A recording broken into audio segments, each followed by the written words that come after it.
can't believe the details about that college admissions scam and how the federal government blew the lid off of it. The unraveling of it came to light when a Los Angeles financial executive, his name is Maury Tobin, he was reportedly being investigated for a pump and dump stock scheme involving two companies he secretly owned.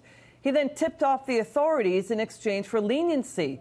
Well, let's bring in former federal prosecutor Katie Cherkasky. Katie, this is a heck of a story. I mean, Maury Tobin, he attended Yale. He then told the federal government and the investigators that the Yale head of the women's soccer team, the coach there, wanted a bribe, sought a bribe in return for getting his daughter into Yale. What do you think of that angle? Well, you know what they say, there's no honor amongst thieves. And quite frankly, this is very much like a lot of conspiracies unravel. You have somebody that's being investigated. They have to make the calculation often early on in the investigation whether they fight this all the way through to trial or they fold early and get some leniency. You know, Katie, 761 families involved. People are saying this is just the tip of the iceberg. Watch this. The mastermind of this, William Singer, he wore a wire. Prosecutors then said Singer warned 6 families, hey, watch it, what you say on the phone to me, you could be recorded. And now he's facing obstruction of justice. Let me back up. How easy is it to be recorded without knowing it? Well, you can, in fact, be recorded without knowing it, especially if you're working for law enforcement. And obviously, every state has different laws regarding wiretapping, but very easy. And in this case, in particular, the people that were wearing wires were working with law enforcement at the time in exchange for the leniency that they're hoping that they receive. Katie, what stood out to you the most in this case?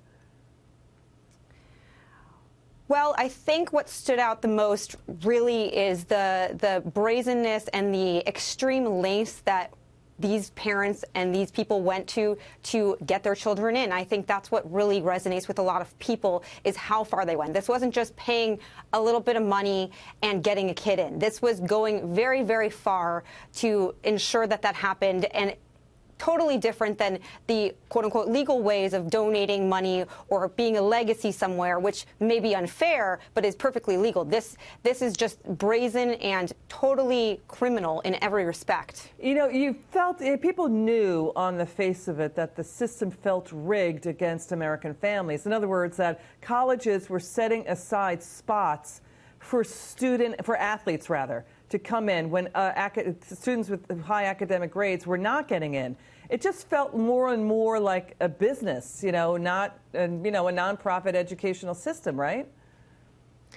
Well, it did. And I think to some extent, everybody knows that the college admissions process is not 100% fair. It's not an objective process, and it just can't be by its nature. There's subjective factors that are looked to all the time. But you want to believe that you can work hard enough and do enough good and get in on your own merit. And this just really undermines that realistic hope that we all had, I think. Katie, do you think the people involved see jail time? I absolutely do, especially the folks that have received the bribes and the money. They're absolutely going to see some jail time. As far as the parents are concerned, it's really going to depend on the amount of money that was exchanged. And the federal sentencing guidelines are very complex, but they could be looking at some small amount of jail time, probably not significant amounts. But for Mr. Singer, for example, he's currently facing 65 years. But with his cooperation and with the amount that he has assisted law enforcement, I think he's looking at somewhere a lot less than that. At least that's what his hope is as well, I'm sure. It could be the tip of the iceberg, this whole story. Katie Cherkasky, we'll have you back. Former federal prosecutor Katie Cherkasky. Thank you so much.